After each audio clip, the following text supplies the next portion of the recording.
Konnichiwa, kore wa watashi no inu ga Shima ega rebu. Otonoshimi kudasai. My Japanese is really bad. I wish somebody spoke his language.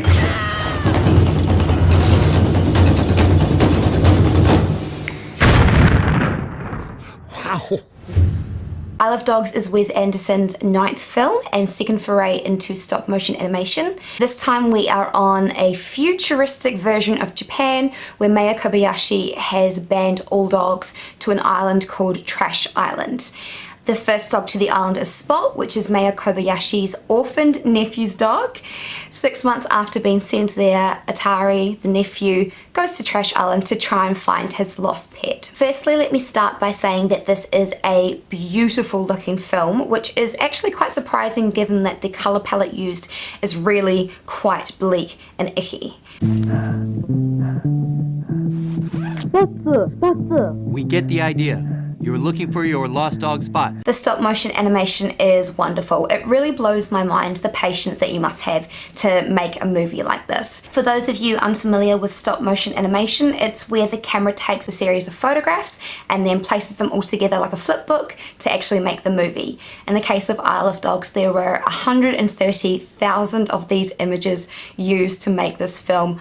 Oh my goodness, what a mind-blowing amount of work that has gone into this. And because the movie is made up of a series of photographs, every single movement and change in the facial features and emotion is all done by manually moving the puppets bit by bit by bit. This film took years to make. Wes Anderson's films often have similar characteristics, one of those being the dry dialogue and another being the use of returning actors in his films, and Isle of Dogs is no different. Jeff Goldblum, Bob Balaban, Bill Murray and Edward Norton all voice the dogs that act as the central characters in this movie, as well as Bryan Cranston, who I don't think has been in a Wes Anderson film yet. I'm pretty sure. This could be his entry into the Cool Kids Club. I don't know. Interesting though that there are no Wilson brothers in this movie. The dialogue is monotonous and as dry as the desert, as is the case with all of Wes Anderson's films. In films like The Grand Budapest Hotel, this really works.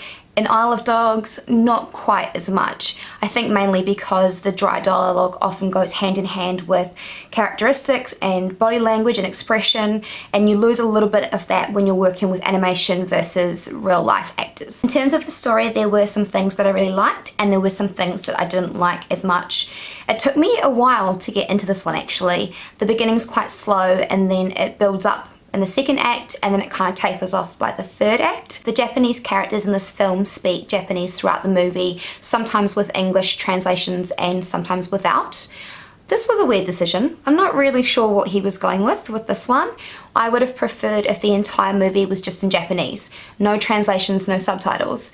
There are scenes with Atari, who's the young nephew who goes to find his dog. When he's speaking to the dogs on the island, he speaks in Japanese with no translation, and you get a sense of what he's trying to tell you or tell the dogs by his body language. And I think that would have worked for the entire movie. Just have the body language and the visual image tell us what they're saying rather than telling us what they're saying. I mean, obviously Japanese speaking people would know, but cool. I mean, that's like bonus for them.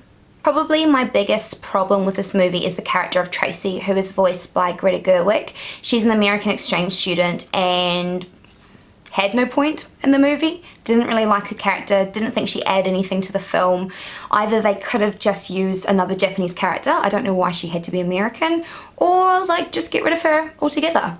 I think I would have preferred the latter actually, just scrap her. I did really like the humour and some of the dialogue in this though. There is a dog on the island who's a pug dog called Oracle, and they think that she can tell the future, but actually she's just been watching TV from behind the soldiers on the island. That's pretty funny. Thank you very much. Wow. To whom it may concern. She sees the future. Huh. No. She understands TV.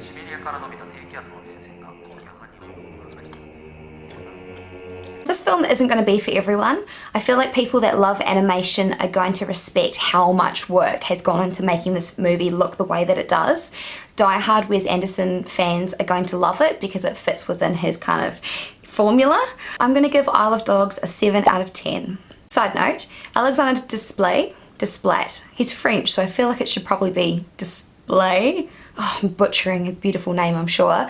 He has made an amazing score for this film. It is phenomenal. He actually won his second Oscar this year for The Shape of Water, and I wouldn't be surprised if he gets his third Oscar for the music in this movie, because it is just A+. If you want to check it out and you haven't seen the movie, I think it's on Spotify. Well worth a listen. That's it from me today, guys. Thank you as always for watching this video, and if you've watched my last 3, awesome, you guys are the absolute best. Don't forget to like, share and subscribe this if you did enjoy this video so you see future videos I make. I'll be doing another video shortly for Love, Simon, and also talking about some upcoming movies and some games that are coming out this year, which I'm really excited for. Big thank you once again. I will see you guys for the next one. Caw-caw!